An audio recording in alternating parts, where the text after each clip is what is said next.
ಬಿಜೆಪಿಯಿಂದ ಶಾಸಕ ಶಿವರಾಮ್ ಹೆಬ್ಬಾರ್ ಉಚ್ಚಾಟನೆಯಾಗಿದ್ದಾರೆ. ಯಲ್ಲಾಪುರದಲ್ಲಿ ಆಪ್ತರ ಜೊತೆ ಶಿವರಾಮ್ ಹೆಬ್ಬಾರ್ ಸಭೆಯನ್ನು ನಡೆಸ್ತಾ ಇದ್ದಾರೆ. ಪಕ್ಷದ ನಿರ್ಧಾರವನ್ನು ಸ್ವಾಗತಿಸಿದ್ದಾರೆ ಶಿವರಾಮ್ ಹೆಬ್ಬಾರ್. ಓಕೆ, ಪಕ್ಷದ ನಿರ್ಧಾರವನ್ನು ಸ್ವಾಗತಿಸಿದ್ದಾರೆ. ಅವ್ರಿಗೂ ಕೂಡ ಎರಡೂ ಪಕ್ಷದಲ್ಲಿ ಗುರುತಿಸ್ಕೊಳ್ಳೋದು ಹಿಂಸೆ ಆಗ್ತಿತ್ತೇನೋ ಪಾಪ. ಈ ಈ ಈ ದೋಣಿನಲ್ಲಿ ಒಂದು ಕಾಲು, ಆ ದೋಣಿನಲ್ಲಿ ಒಂದು ಕಾಲು ಇಡೋಕ್ಕಾಗ್ತಿರ್ಲಿಲ್ಲ. ಈಗ ಅವ್ರನ್ನ ಫ್ರೀ ಮಾಡಿಬಿಟ್ಟಿದ್ದಾರೆ. ನೀವು ಬಿ ಜೆ ಪಿಯ ಶಾಸಕರಲ್ಲ, ಬಟ್ ಅವ್ರ ಶಾಸಕತ್ವ ಇರುತ್ತೆ. ಆದರೆ ಅವರು ಬಿ ಜೆ ಪಿ ಶಾಸಕರಲ್ಲ. ಪಕ್ಷದಿಂದ ಅವ್ರನ್ನ ವಿತ್ ಇಮಿಡಿಯೇಟ್ ಎಫೆಕ್ಟ್ ಈ ಕ್ಷಣದಿಂದಲೇ 6 ವರ್ಷಗಳ ಕಾಲ ಅವ್ರನ್ನ ಸಸ್ಪೆಂಡ್ ಮಾಡಿದ್ದಾರೆ. ಶಿವರಾಮ್ ಹೆಬ್ಬಾರ್ ಏನೋ ಅದನ್ನು ಸ್ವಾಗತ ಮಾಡಿದಾರಂತೆ. ಎಸ್ ಟಿ ಸೋಮಶೇಖರ್ ಕೂಡ ಅದನ್ನು ಸ್ವಾಗತ ಮಾಡ್ತಾರೆ. ನಾವೀಗ ಸ್ವತಂತ್ರರಾಗ್ಬಿಟ್ವಿ, ನಾವು ಏನು ಬೇಕಾದ್ರೂ ಮಾಡ್ಬೋದು.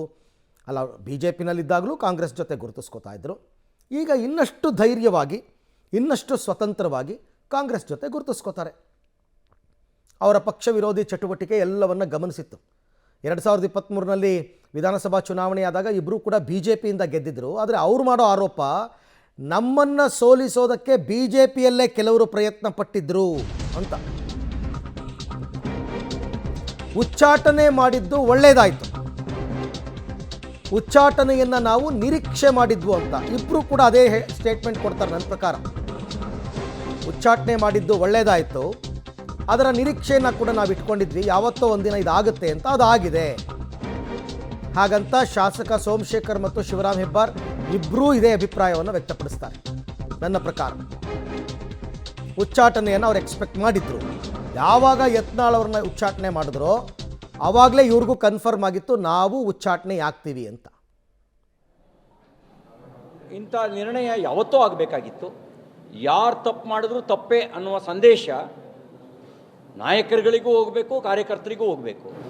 ಇದನ್ನು ನಾನು ಸ್ವಾಗತಿಸ್ತೀನಿ.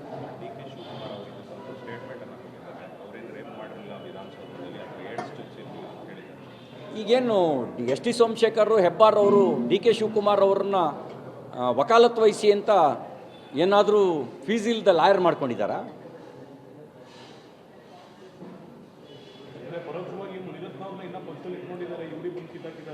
ಮುನಿರತ್ನ ಅವರನ್ನ ಟಾರ್ಗೆಟ್ ಮಾಡ್ತಾ ಇದ್ದಾರೆ. ಸತ್ಯಾಸತ್ಯತೆ ತನಿಖೆ ನಂತರ ಮಾತ್ರ ಹೊರಗೆ ಬರಬೇಕು. ಮುಂಚೆ ಕೊಟ್ಟ ದೂರುಗಳಲ್ಲಿ ಮುನಿರತ್ನ ಅವ್ರ ಮೇಲೆ ಯಾವುದೇ ಸಾಕ್ಷಿಗಳನ್ನು ಸಾಬೀತುಪಡಿಸೋಕ್ಕಾಗಿಲ್ಲ. ಮತ್ತು ಇತ್ತೀಚಿನ ದೂರಿದೆಯಲ್ಲ, ಅದೊಂದು ರೀತಿ ಕಾಗಕ್ಕ ಗುಬ್ಬಕ್ಕನ ಕತೆ ಥರ ಇದೆ. ಆ ದೂರಿನ ಪ್ರತಿಯನ್ನು ನಾನು ಸೋಷಿಯಲ್ ಮೀಡಿಯಾದಲ್ಲಿ ನೋಡಿದೆ. ಅದರಲ್ಲಿ ಮಾನಸಿಕ ಹಿಂಸೆ ಕೊಡಬೇಕು, ಬ್ಲಾಕ್ ಮೇಲ್ ಮಾಡಬೇಕು ಅನ್ನುವಂಥ ತಂತ್ರ ಕಾಣ್ತಿದ್ದಂಗಿದೆ. ಆದರೂ ನಾನು ತನಿಖೆ ಆಗಲಿ ಅಂತ ಅಷ್ಟೇ ಬಯಸ್ತೇನೆ. ತನಿಖೆಗೆ ಮುಂಚೆ,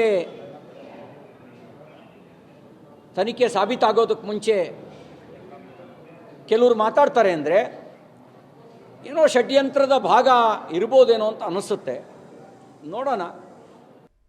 ಒಂದು ನಿರ್ಣಯ ಕೊಟ್ಟ ಮೇಲೆ ಆ ಪಾರ್ಟಿ ನಿರ್ಣಯವನ್ನು ಪಾಲಿಸಬೇಕಾಗತ್ತೆ. ರಾಜ್ಯಸಭೆ ಚುನಾವಣೆಗೆ ವಿರುದ್ಧ ವೋಟ್ ಹಾಕಿದ್ರು ಏನೂ ಆಕ್ಷನ್ ಆಗಲ್ಲ ಅಂದರೆ. ವಿಧಾನ ಪರಿಷತ್ ಸದಸ್ಯ ಸಿ ಟಿ ರವಿ ಅವರು ಈ ನಿರ್ಧಾರವನ್ನು ಸ್ವಾಗತಿಸಿದ್ದಾರೆ. ಯಾರೇ ತಪ್ಪು ಮಾಡಿದ್ರೂ ಕೂಡ ಪಕ್ಷದಲ್ಲಿ ಅವರಿಗೆ ಈ ಶಿಕ್ಷೆ ಆಗಬೇಕು.